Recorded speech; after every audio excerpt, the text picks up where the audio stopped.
नमस्कार दर्शक बंधु आपण को आम चैनल को स्वागत। आज भिडियोटी समस्त मकर राशि व्यक्ति विशेषों बहुत अधिक गुरुत्वपूर्ण रही कारण यही भिडियो रे एमिति ग्रहों गोचर बा परिवर्तन विषय आलोचना करबा जी आपणकर आगामी गोटे वर्ष 3 मास भितर आपण को एपरी भाव सुधारे बा परिवर्तन आणिबे जहा फल आपण जानिबे जीवन रे सुख कौन सफलता कौन एवं वास्तव रे दुनिया रे केवल आपणक सहित यही सब घटना कहीं घटुला एवं ता सहित यही वीडियो रे आपण जानिबे कलिजुगर राजा राहु आपणक राशि रे रही जो तांडव करुथिले जो सब समस्या आणुथिले सेही सब समस्यार केबे अंत हेबो। देखंतु दर्शक बंधु आपणक राशि द्वितीय गृह रे राहु वृद्ध अवस्था रे रहिथिले किंतु एही संक्रांति बा एही सेप्टेम्बर मास 16 तारिख ठारू राहु उठिबा को जाउछंती जेतेबेले कलिजुगर राजा सोई रहिथिबे एवं तांकर प्रभाव न थिबो सेतेबेले तांको ठारू शुभ फल आशा करिबा हेउची बोकामी किंतु एबे आपणक जीवन रे प्रकृत खेल आरंभ हेबा को जाउछि। आपण माने खाता रे नोट करी लेखि रखंतु जे एही सेप्टेम्बर मास 16 तारिख ठारू 12 जून 2026 मध्य आपणक जीवनर प्रकृत सत्य खुशी सुख समृद्धि एवं सफलता कौन निश्चित भाव में जानीपारे। देखंतु गत 2 वर्ष हेबो आपणक जीवन रे समस्या मध्य देई गति करुथिला एवं आपणक जीवन रे निश्चित भाव में समस्या थिला। आपणक जीवन रे बहुत परिवर्तन होइथिबो जो लोकों को आपण विश्वास करुथिले तांको ठारू आपण को धोखा मिलिथिबो विश्वासघातकता होइथिबो एवं बहुत लोक आपणक जीवन को आसीथिबे एवं बहुत निजर भाबुथिबा लोक माने मध्य आपणक ठारू दूरेई जाइथिबे। आपणकर चाकरी रे परिवर्तन होइथिबो बदनामी होइथिबो आपणक ऊपर मिथ्या आरोप लागिथिबो एवं बहुत किछि आपणक सह घटी जाइथिला जहा आपण काहाकू कहि पारु नथिले ना सही मध्य पारु नथिले।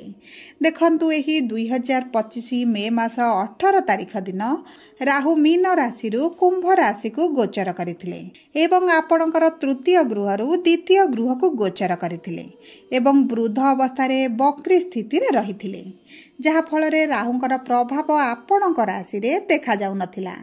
देखंतु जेतेबेले गोटे ग्रह 24 डिग्री रु 7 डिग्री मध्य को आसी थाए सेतेबेले सेही ग्रहर जुबा अवस्था होई थाए माने सबुठारु शक्तिशाली बा प्रभावशाली होइथाए।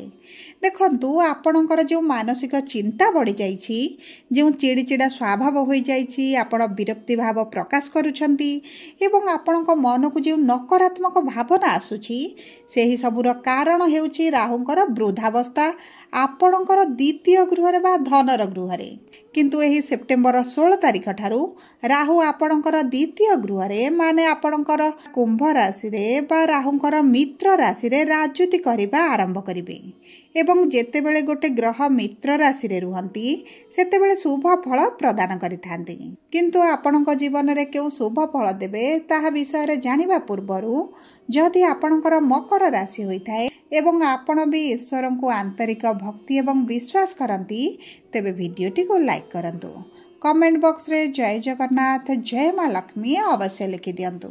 ता सहित आपणक मन रे जहाँ भी प्रश्न रही जहाँ भी द्वंद्व रही आपण कमेंट बॉक्स रे लिखि जणांतु आमे आपणक प्रश्नर उत्तर देबा पई यथा संभव प्रयास करिवु। देखंतु विलंब हेले मध्य आपणक प्रश्नर आमे निश्चित उत्तर देबु।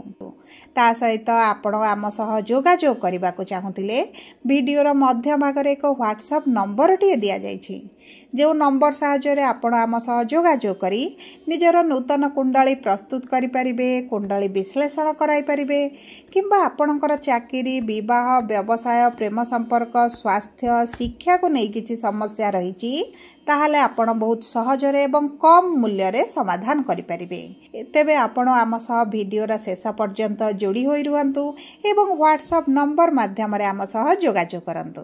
देखंतु दर्शक बंधु आपणकर एही मे मास 18 तारिख परठार माने एही गत 5 मास हैला आपण लोकंक सहित अजथारे कथावार्ता हेबा बंद करि देथिबे। आपण बुझी सारिलेनी जे काहा सहित भलरे कथावार्ता हेले मध्य अजथारे जुक्तितर्क भली परिस्थिति सृष्टि हो जाउछि।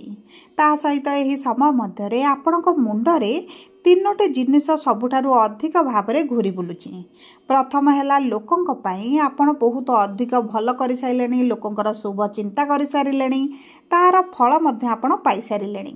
ତେଣୁକରି ଏବେ ଆପଣ କେବଳ ଆପଣଙ୍କ ଅର୍ଥ ରୋଜଗାରକୁ ବଢ଼ାଇବା ପାଇଁ ଚିନ୍ତା କରୁଛନ୍ତି। ଏବଂ ଦ୍ୱିତୀୟଟି ହେଲା ଆପଣ ଅଧିକରୁ ଅଧିକ ଯେଉଁ ଲୋନ୍ରେ ଥିଲେ, ଋଣରେ ଥିଲେ, କରଜରେ ଥିଲେ, ସେହି ସବୁକୁ ସୁଝି ଆପଣ ଗୋଟେ ଶାନ୍ତିରେ ଜୀବନଯାପନ କରିବା ପାଇଁ ଚିନ୍ତା କରୁଛନ୍ତି।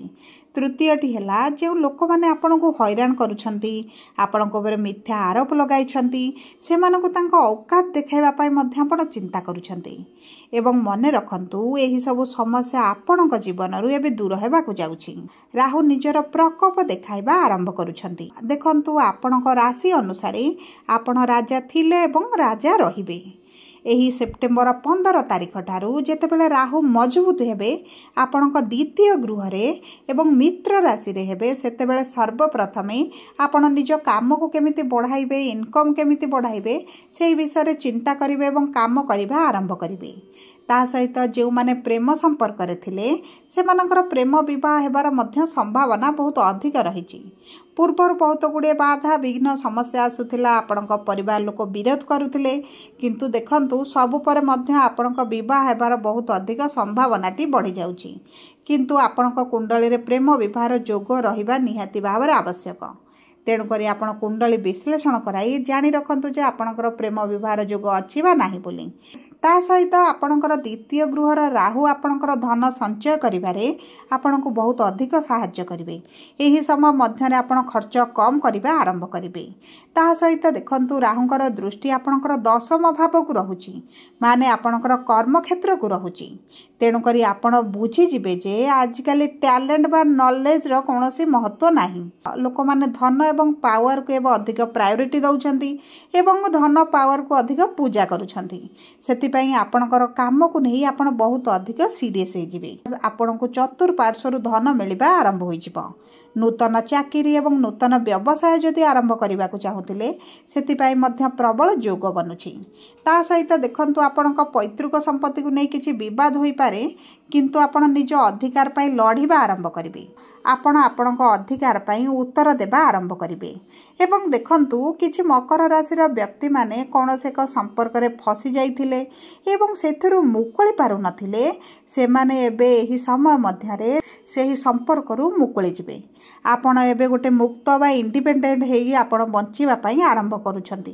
ଏହି ସମୟ ମଧ୍ୟରେ ଯଦି ଆପଣ କିଛି ପ୍ରପର୍ଟି କିଣିବା ପାଇଁ ଚାହୁଁଥିଲେ, ତାହା ମଧ୍ୟ ଆପଣଙ୍କର ହୋଇଯିବ।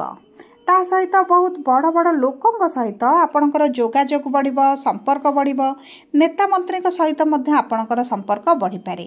କିଛି ଲୋକ ଆପଣଙ୍କ ପଛରେ ଗାଳି ଦେବେ, ନିନ୍ଦା ଦେବେ, ଅପବାଦ ଦେବେ, କିନ୍ତୁ ଦେଖନ୍ତୁ, ଆପଣ ସେହି ସବୁ ଝଗଡ଼ାରେ ମତଭେଦରେ ନ ପଶିବା ଆପଣଙ୍କ ପାଇଁ ଭଲ ରହିବ। ଦେଖନ୍ତୁ, ଅଷ୍ଟମ ଗୃହକୁ ରାହୁଙ୍କର ଦୃଷ୍ଟି ଥିବାରୁ ଆପଣଙ୍କ ଶ୍ୱଶୁର ଘରକୁ ନେଇ କିଛିଟା ମତଭେଦ ମଧ୍ୟ ଦେଖାଦେଇପାରେ। ତେଣୁକରି ଟିକେ ଦୂରତା ବନାଇ ରଖିବା ଆପଣଙ୍କ ପାଇଁ ଭଲ ରହିବ। ଯେଉଁମାନେ ବିବାହ କରିବାକୁ ଚାହୁଁଥିଲେ, ବିବାହ ହୋଇଯିବ ଏବଂ ଚାକିରିରେ ମଧ୍ୟ ପରିବର୍ତ୍ତନ ହୋଇଯିବ। ଆପଣଙ୍କର ଋଣ ଯାହା ବି ଥିଲା ତାହା ମଧ୍ୟ ଆପଣଙ୍କର ପରିଶୋଧ ହୋଇଯିବ। ଏହି ସମୟ ମଧ୍ୟରେ ଆପଣ କାହାକୁ ଅଧିକ ବିଶ୍ୱାସ କରିବେ ନାହିଁ। ଆପଣଙ୍କ ମନ ଭିତରେ ଅବିଶ୍ୱାସର ଦ୍ୱନ୍ଦ୍ୱ ମଧ୍ୟ ଖେଳିପାରେ। ତେଣୁକରି ଆପଣ ଚାହିଁବେ ଆପଣ ସମସ୍ତ କାର୍ଯ୍ୟର ଦାୟିତ୍ୱ ନେବା ପାଇଁ, ସମସ୍ତ କାର୍ଯ୍ୟକୁ ବୁଝିବା ପାଇଁ। ଏବଂ ଦେଖନ୍ତୁ, ଯଦି ଆପଣ ବିଦେଶ ଯିବାକୁ ଚାହୁଁଥିଲେ, ବିଦେଶରେ ରହିବାକୁ ଚାହୁଁଥିଲେ, ତେବେ ମଧ୍ୟ ଆପଣଙ୍କ ପାଇଁ ବହୁତ ଭଲ ସମୟ ଆସିଛି। କିନ୍ତୁ ସବୁ ପରେ ଦେଖନ୍ତୁ, ଶ୍ୱଶୁର ଘର ସହ ସମ୍ପର୍କ ଆପଣଙ୍କର କଟିପାରେ ବା ଶ୍ୱଶୁର ଘର ସହିତ ଆପଣଙ୍କର ସମ୍ପର୍କ ଖରାପ ହୋଇପାରେ। ଆପଣ ଯଦି ପାର୍ଟନରସିପ୍ରେ ବିଜନେସ୍ କରୁଥିଲେ, ତେବେ ମଧ୍ୟ ସେଥିରୁ ଆପଣ ବାହାରି ନିଜର ନୂତନ ବ୍ୟବସାୟ ଆରମ୍ଭ କରିପାରନ୍ତି। ଯେଉଁ ବ୍ୟକ୍ତିମାନେ IT ସେକ୍ଟରରେ କାମ କରୁଥିଲେ, ସେୟାରରେ ଟ୍ରେଡିଂ କରୁଥିଲେ, ମେଡ଼ିକାଲ ଲାଇନରେ ଥିଲେ, ପ୍ରଶାସନିକ କ୍ଷେତ୍ରରେ କାମ କରୁଥିଲେ କିମ୍ବା ରାଜନୀତି କରୁଥିଲେ, ପ୍ରପର୍ଟି ସମ୍ପର୍କିତ କିଛି କାମ କରୁଥିଲେ, ବା ଆପଣ କଳାକାର ଥିଲେ ଏବଂ ଆପଣ ଅନଲାଇନରେ କାର୍ଯ୍ୟ କରୁଛନ୍ତି, ସୋସିଆଲ ମିଡ଼ିଆରେ କାର୍ଯ୍ୟ କରୁଛନ୍ତି, କିମ୍ବା ଖାଦ୍ୟ ସମ୍ପର୍କିତ କୌଣସି କ୍ଷେତ୍ରରେ ଆପଣ ନିଯୁକ୍ତି ଥିଲେ, ସିକ୍ୟୁରିଟିରେ କିମ୍ବା ରିଅଲ ଇଷ୍ଟେଟରେ ଆପଣ ଥିଲେ, ତେବେ ଆପଣ ଏହି ସମୟ ମଧ୍ୟରେ ଇତିହାସ ରଚିବାକୁ ଯାଉଛନ୍ତି। ସବୁ ପରେ ଦେଖନ୍ତୁ, ଆପଣଙ୍କ ଜୀବନରେ ରାହୁଙ୍କ ଠାରୁ ଅଧିକ ଶୁଭ ଫଳ ପ୍ରାପ୍ତି ପାଇଁ ଆପଣ ଶନିବାର ଦିନ ସୋରିଷ ତେଲରେ ଏକ ଦୀପଟିଏ ଜାଳନ୍ତୁ। କୁକୁରକୁ ରୁଟି କିମ୍ବା ବିସ୍କୁଟ ଖାଇବାକୁ ଦିଅନ୍ତୁ ଏବଂ ପ୍ରତିଦିନ ଓମ୍ ନମଃ ଶିବାୟ ମନ୍ତ୍ର ଜପ କରିବା ଆରମ୍ଭ କରିଦିଅନ୍ତୁ। ଏହା ଆପଣଙ୍କୁ ରାହୁଙ୍କ ଠାରୁ ବହୁତ ଅଧିକ ଶୁଭ ଫଳ ପ୍ରଦାନ କରିବାରେ ସହାୟକ ହେବ। ଯଦି ଆପଣଙ୍କର ମକର ରାଶି ହୋଇଥାଏ, ଭିଡ଼ିଓଟି କିଭଳି ଲାଗିଲା କମେଣ୍ଟ ବକ୍ସରେ ଲେଖି ଜଣାନ୍ତୁ। ଯଦି ଆପଣଙ୍କ ପ୍ରିୟଜନଙ୍କର ମକର ରାଶି ହୋଇଥାଏ, ଭିଡ଼ିଓଟି ତାଙ୍କ ସହ ସେୟାର କରନ୍ତୁ। ଯଦି ପ୍ରଥମ ଥର ଆମ ଚ୍ୟାନେଲକୁ ଆସିଛନ୍ତି, ଚ୍ୟାନେଲଟିକୁ ସବସ୍କ୍ରାଇବ୍ କରନ୍ତୁ। ପାଖରେ ଥିବା ବେଲ୍ ଆଇକନ୍କୁ ପ୍ରେସ୍